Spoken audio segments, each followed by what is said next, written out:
raggaasa irra ga'ee fi mallaqni dachiifisa waliin fakkaatuyyu. Silaa kanallee haasa'ullee hin barbaannu. Haa ta'u ammoo uummanni kun nama dhiisuuf isin afoo dhaabadhaan illee hamma dandeen deebisaa kennuu jira. Atleast yoo hangabbiin raggaxuu irraa as taa'uu wayya hidheetiin taa'u jira.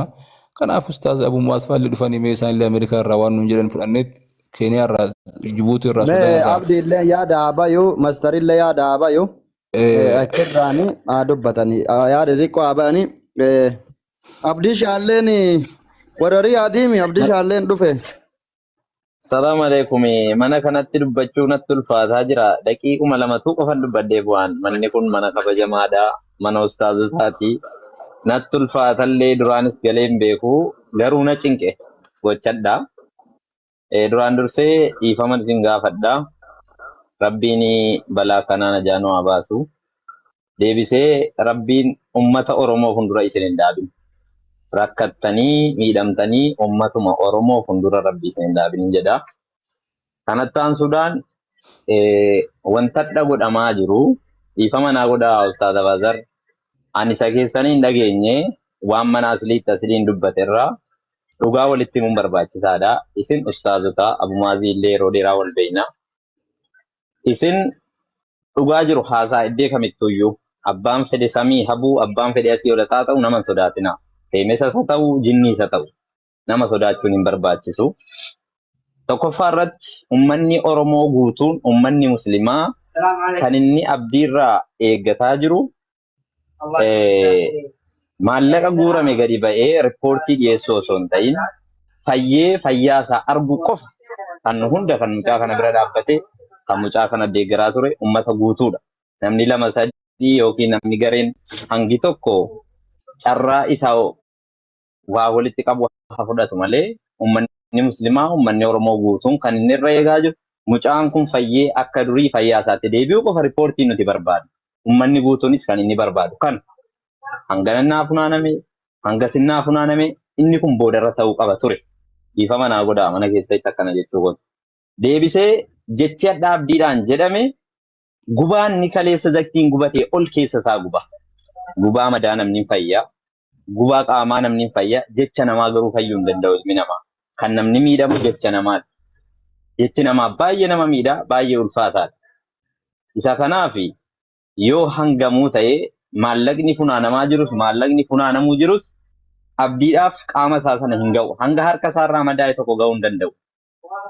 Kanarratti asliin dogongora guddaa akka inni dogongore itti hima.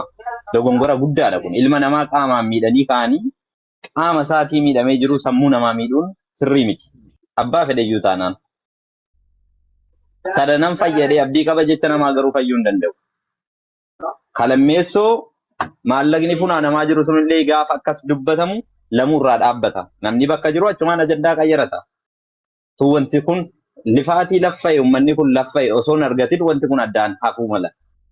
Inni lammaffaa uummanni Muslimaa kan inni namaaf waa godhu namni nama argu osoo hin ta'in isintu beekaa nuun qaraane nu akkatti hoddaatan qajeelaan hin beeknu. Kan inni godhu irra caalaansaa Rabbirraa jazaa argachuun malee namarraa jazaa argachuuf miti. Kan darbeeraa isammaarratti yaada keessa itti fufaa on balleessa dhiifama naa godhaa. Abdishaa osoo Abuu Mu'aazin dubbanne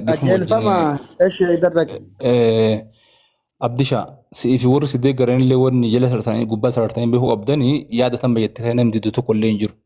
Inni daabaa jira. Namni diduu tokkollee hin jiru. Yaa Abdishaa kiyya kan jedhamaa jiru abdii raggaasaa kanaaf koreen godhamteet haalli fayyaa isaa biyya keessa haga biyya alaatti haa yaalamuu. Hangam qabnaa hangam nu hanqatee hawaasni kun hangam walitti qabee hawaasa kanarratti hagamtu hafaa wanni kilir ta'ee haa deemudha yaadni uummata laalama akka wantaatti.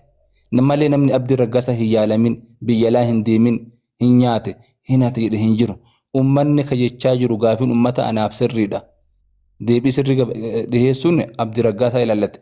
Amma kajechaa jirru akkaawuntii nama dhuunfaa irratti mallaqa callisanii guuruu irraa namni koreen biyya kana keessa Ustaaz Ibsaa fa'aa jira, Ustaaz Xaariq Galatoo fa'aa jira, Sayyaa fa'aa jira, Abuu Xalaa fa'aa jira, nama baay'ee jira. Namoonni kunniin waliin ta'uudhaan dhimma abdii raggaasaa kana hordofanii biyya keessaa haga biyya alaatti yaalchisuu qaban. Mallaqni haga uummanni Oromoo kun guure meeqaa?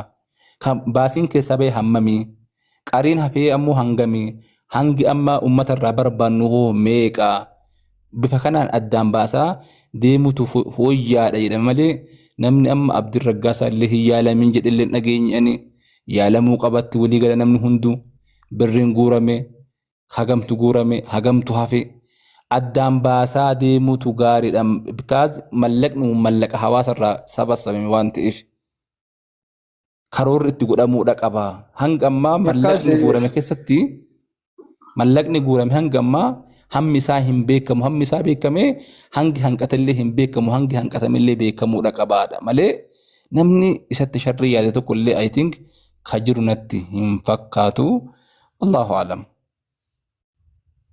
Akkasi afaan lama Abdii Cululleetiif mastar dubbadhaati Abu Mu'aazii irratti nu agooloban inshallah. Abdii. Abu Mu'aazii dura dubbadhaare. La agoolaban isaan goolabbii agodhani waallee haadha dhagayani bareeda goolabbiin waa godhani isaan dhageeffataran. Okay galatooma. Qaata isin dhageeffataa turre ajandaa kanallee akkasuma irraa quban qabu gaaga dhagayetti garuu xiqqoo wanti na rifachiise kan dhugaa rabbi dubbachuuf wallaahi ka'anii uummata keenya kanatti gadde yoo abdiin birriin nagahe miliyoona 3 jedhe baay'ee rifadhe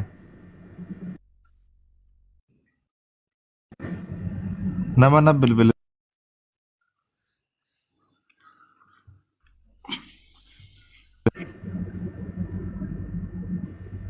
sagalee kiyya jira Injira dubbadho yoo micaan miliyoona 3 nagahe jedhe baay'ee rifadhe maalifi dhugaa rabbi yoo dubbanne namni ankaawuntii micaa kanaan hin maxxansin hin jiru micaan kun akkuma beekamu gaafa gara amantaa kanas eega dhufees boodallee namoota hedduutu isaan morka deema waan ta'eef iyyuu ummanni hangana bal'atu kun kan xiqqaa guddaan ankaawuntii hagana maxxanse akkamitti micaa kanaa birriin haganaa kala hagana jedhu wallaahi rifadhe dhugaa rabbi dubbachuu baadhuma rifadhe iyyuu nama qaamni isaa gubate kasanuu dhimma amantaa micaa gara amantaa dhufee islaamni morkaan xiqqi bira dhaabbate akkamitti ankaawuntii isaa irra birriin miliyoona 4 gala kagaree wayii harkatti akkatti miliyoona 3 guuru wanni haganaa hagama ummanni kennamaa akkatti wanti garaa jabaate rifadhe kan sanirraa hafe rabbiin dhugaa haa baasu akkuma reefe ustaaza wal jedhanitti wanni martuu alaallamu addunyaa kanarratti wanni akka dhugaa argatu nama gammachiisaan jiru wanni akka dhugaa dhabuu nama aarsallee jiru jechuudha. Okay?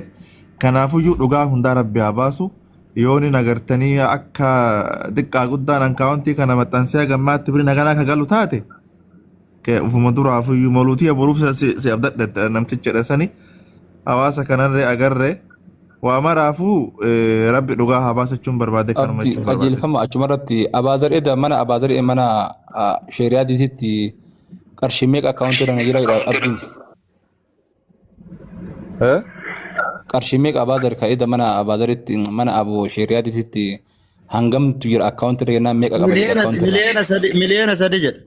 Miliyoona 3 akkas. Kan hanqatu immoo miliyoona 7 jedhe. Miliyoona 3. Miliyoona 4 jedhe jarana 3 miti 4 jedhe. 3 viidiyoo jira. Abbaa murtiin bar viidiyoo jira bara maa wal gorom miliyoona 3 ina jarana dhageeffadha ina kuni maqama keessaniifuu nama kamiifuu hin ta'u nama kamiifuu namnuu namatti kolfaa abdi amma isin ina abdi sitti macaqas dhugaa jirtu abdi kiyya hawaasni kuni abdi hin qarqaarin yoo ka jennu taate wallahi anaka kiyyatti waan akkasiillee qabu asiillee gaseenaa viidiyoo ani maxxansellee hawaasni kun galatoomiin qabu hawaasni kun kana naa ta'een qabu hawaasni kun hagana naa ta'een qabu hawaasni kun kana ta'ee fi hagana naga yoo jedhe miirri hawaasa kana keessatti dhagaamu maali hawaasni hagana baay'atu feesbuukaan maxxanee maaliin maxxanee imimmaan booyaarra baraan haga duratti inni feesbuukii irratti viidiyoo amma balaa dhalee kana maxxanse duras imimmaan booyaa jirra hawaasni kun barwarra caati qamutu ka gaaf tokko gaangee masakaniif abboo galatoomiin dhabu nama jedha dhugaan hawaasa kanaa maaf dhokata nama barkaleeti yahin baasaa akkam ta'a jedhu jira wallahi nama kaleeti ya baasaa jedhu jira nama dhibee haadha ofii dhiisee wirrii kana ergaa jiru jira hawaasa kanaan galatooma haganaa taatanii hagan naan qataa jedhe hawaasni Oromoo miliyoona 10 miti miliyoona 30 illee baasuma dhugaan hawaasa kanaa maa dhokataadha kanu jedhe malee hinaaffaa abdii takka hin qabnu nuti odoo hinaaffaa qabaanne viidiyoo jenne halkanii guyyaa naasa'u. Nama dhaggeeffadhama isin ija namaa keessa galtanii jirtan maaliifuu namni akka gaafa macaan kun gubatee bira dhaabbatee olii gad waa jedhu isinuma ammallee kun osatti maxxansan hinaaffaa mataa isin gaddiran hinaaffaa kana yaalaa ba'uuf tattaafadhaatii isteetimantii isaan illee eegabee baasaa agarsiisaa birratti dhiisa. Manni hinaaffaadhaa hin sobdanii hin kijibdan uummata kana sila ol kaanee akka warra kaayiroo arrabsuu hin dandeenyu nuti warra biyyaati. Kaayiroo fi osoo hin taane ina fakkeenya asiliinuu waan san yoo akkas jedhe miliyoona 16 jedhee miti waan san innillee qaba kokkee qaba haa fidu haa agarsiisu yooniin akka asili jedhe 16 suni galee abdilleen gabee baqa dongoraan dhiifamaa gaafatonni biraa jira. Sila dubbiin tanuma beeka. Tanuma wanni biraan jiru bakka natti fakkaatee agaruma kun isteetimantii ni jira guyyaa mastar afaan lama dubbadhuuti siraaj afaan lama dubbadhu ustaazaa kenna ustaaza tursiifne dubbadhu afaan lama dubbadhu. Okay, assalamu alaikum warahmatullahi wabarakatuh. Alaikum salam warahmatullahi wabarakatuh. Ani yaanni kiyya xiqqashoo gaafii illee fakkaata. Tokkoffaa namni an gaafii irraa qabu Abaazar Ustaaz Abaazarrii fi Haydar Abdii Bilisummaati. Waan kana namni hawaasatti gadi hin bahee kalee faana fiigaa ture isini waan kana galatoomii abdii eeguun duratti isin lamaan hawaasa kanaan waan kaleessa gootan firiin teessan haganaa hawaasa kanaan gahuun maaf isin rakkise dhiibamtanii qarii baatammoo maaltu waan kaleessa calqabdan san xumura isaatiin isin gahuu dhoorge maaltu ammallee osoo lafarratti biyya takka keessa jirtan osoo qabdanii biyyuma sanitti fixuu dandeessan waan kana gama ajandaatti fide eega dhufe asii gadiin bu'uudhaaf koree silaa kaleessaa isintu nama kanatti isin bahe maqaan kennallee hin bada abbo maqaan kellee hin bada waan kana wanni akkanaa dhufte maarree aslim doktor asli haasaa ture asli masaniin abbo maarree kaleessa waan kana ifaa jennutti qab dhugaadha ummanni islaamaa guutuun ummata islaamaati miti ka amantaa biraa namni namummaan itti dhagahamu guutuun isaa waan kanarraa ifaa je qaba. Ifaajee ummata sanii ka calqabsiise isini ifaajee ummata kanaa osoo galatoomii maarroo jinni haa ta'u mucaan kun nama dhibamu nama hadha sammuun isaatu fayyaan qabne ta'uu mala maarree aboo waan kana godhe jettanii mucaan kun isin didee gamana dhufe moo dhimmi kun akkamitti gara miidiyaa kanaa dhufuu danda'e maaltu garana fide maala faggadiin buutanii ammallee dhimma kana gabbuusuu barbaannaa jedhee gizee baay'ee saayimni kiyya Haydar deddeebisee dubbata sila giddiidhaan nama isin haasoysiisaaru jira moo qabdanii gadiin buutanii koreen kaleessallee isin diduu mucamasan sheekoleen biyya jirti jiran onlaayinaa miti wanni guddaan lafarra jiran namni lafa jira dhugaa yoo dubbanne namni gurguddaan lafa jiralle ayaan illee lafa jiralle amma anilleen homa sammuu homaan beene yaada kennachaa jira kabirallee yaada lafatti gadi buutanii abbo ambi akkana jedhe wanni akkana kaate kootu as kenna staatimentii baafna mucaan sunu yoo dide rakkoo isaa lalanii hawaasatti hin deebitanii nuti maarree hin dadhabne waan kennitan qara kennitanii birriin gurbaan nutti mul'isu dide yaalaaf hin geetti ummata keenya galatoomattanii isin teessanii maa keessan baay'inaa jechuu barbaadeeti gaafiin kiyya kana maaltu isin dhibee maal deebistanii ustaaz Abu Mu'az tastaa'u jira akkamiin deebisnaaf yaa obboleessa kiyya. Hayyeesh ustaaz mastar dubbadhu. Gaafii kana si'a shan si'a 10ffaa deebisuu kiyya. Yaa siraaj kiyya yoo dubbisii gabaabse maastar gabaabsa ustaaz dhiifama walirra nu haa goolabdaniif Abu Mu'az nu offolcha wallahi. Sekendii 30 qofa fayyadamu. Nama guddaa duubumaan bifatanii maraa caqaqanii irratti nu wanneettan. Siraaji ani gaafa abdii wajjin gadi bahillee hattuu naan jedhamaa ture haqiqaa yoo sitti deebi'uuf hin arrabsu ammallee hattuu naan jechaa jiran akka waan dhimma kana miidiyaatti an baase an silaa miidiyaatti baase silaa ofii kiyyaa yoo mana banadhe irraa caffara feesbuuk illee numa qaba xiqqaattullee tiiktaakis numa qaba yuutuubis numa qaba waan asliin gadi baasen ammallee nudduulu jiranii kana quba qabaadhu an akka mataa kiyyaatti ani galatoomaa mallaqa miliyoona 7 guurtanii ulfaadha jedhee viidiyoo dalage poosti godhee jira gama kiyyaan xumuradhee biraa galee gara mana kiyyaan ji'a 3 booda moo ji'a 2 wahii booda dhimmi kun amma ka'eeyyinaan dhufee keezinsii wal qabataa kootu dhimma sheerna goonaan asillee dhufee mana aslilee dhufe obboleessa kiyyaan lammaffaa Haydar waqii kiyya dhiifama gaafii takkatti dhiifama ati gaafa duraa miliyoonni haganaa galee alhamdulillah ittee dalagatte viidiyoo dalayde gadi bahee wanni sun agasii miti dogoggora jedhamee obboleessaa ka dubbatullee dhageenye ati waan san dogoggora ta'uu hubattee dogoggora jettee viidiyoo lammaffaa waraabdemu jechuma namaatiin viidiyoo san waraabdeeti Dogongoraa miti herreega godhuun danda'ama gaafa san guyyaa hangaan gaafa waan san jedheetitti isteetimentiin gadi ba'uu deema jedhanillee gaafa gadi ba'uu gaafa ani haga guyyaa sanitti miileensi torbaa yoo hin seenne anaa kijibaadha sa'aachinnaa qabadhu. Sigalaa inni gaamaam siraachi kiyya. Wala seeraan si dhagaara. Saniifuu an tilmaamni kiyya sirrii akka ta'e abdii qaba ammallee borullee inshaallah tilmaamni kiyya immoo sirrii ta'anii yoo tilmaamni kiyya sirrii hin taane ammoo anaatu dhiifama gaafata uummata rakkoon tokko illee hin jiru sun achitti gama biraatiin ammoo dhimmi kun maaliif miidiyaatti ba'e isa jedhuuf ammoo dhimma kana miidiyaatti kan baase nu miti isa dhimma kana maaf akka asliin fidee miidiyaatti ol baase asli gaafattan nuti ammoo lafarratti guyyaa har'aa nama 5-6 taanee walgeennee namoota gurguddaa biyya keessa jiran wajjin mari'achuudhaaf wal gaafachuudhaaf furmaata godhuudhaaf walgahii qabannee turre walgahii irratti addisuun raggaasaallee abdiin raggaasaallee akka isaanii hin mijoofnee fi akka nu wal qunnamuu hin barbaanne nutti himan har'a guyyaa har'aa sanitti oolle nuti lafarratti gaafa walgahii irra oolle asraa booda manatti deebinu asliidhuma gubbaa kana sirbu argine sheer nutti godhe kootta haqa jiru addaan baasa innaan dhufne maali jennaan miiliina 16 guurtanii fida situ mallaqa biyya nyaachise hattuu naan jedhe asliin. Dura si arrabsaa ture iyyuu barabbo. Rakkoon qabu abbaan barbaadine arrabsu warri koomentis na arrabsu warri asliin na arrabsu rakkoon qabu naqeeqaa ture. Anyways ani akkaawunti kee irratti miti mallaqni kan seene yookaan ammoo anaa miti kan mallaqa walitti qabe amma odeeffannoo qabuun ammoo uummata galateeffadhe faayilii kiyya cufe biraa deeme. Waan kana gara miidiyaatti ka fide aslidha akkamitti fidee eessaa fidee anammoo ittiin amanu waan ta'eef aslidha amanu waan ta'eef akka mataa kiyyaatti isteetimentii sunillee isteetimentii sobaati kijibaa kanaafuu isa dhugaadha ammoo abdii raggaasatii fi namoonni muraasni walitti qabamanii haqa jiru gadi haa baasan jedhee yaada mataa kiyyaa kennadhee deemee jira kaleessa illee dogongorre har'a illee dogongorreen akka kiyyattan. Tamaam. Master afaan lamaa dubbadhu Abu Mu'aaz irratti nu haawwanneedhan. Bara assalamu alaikum Abu Mu'aaz akkam nagaa jirtu duratti Usmaan dubbataa jiru abdiin dhufnaan hin callisee carraan achumaan irra dabre. Ana duratti illee fixadhee jira waan silaa qabu ilmi namaa kun dhugama yoo wali himee deeme gaariidha hundi kun hayti isaa haquma isaati namni irraa fudhatu hin jiru eega kan niyyaa tokko fedhanii kennaniif wanti isaa tun uumaa isaati jedhee fudhadhaan garuu ammoo hayti jirtu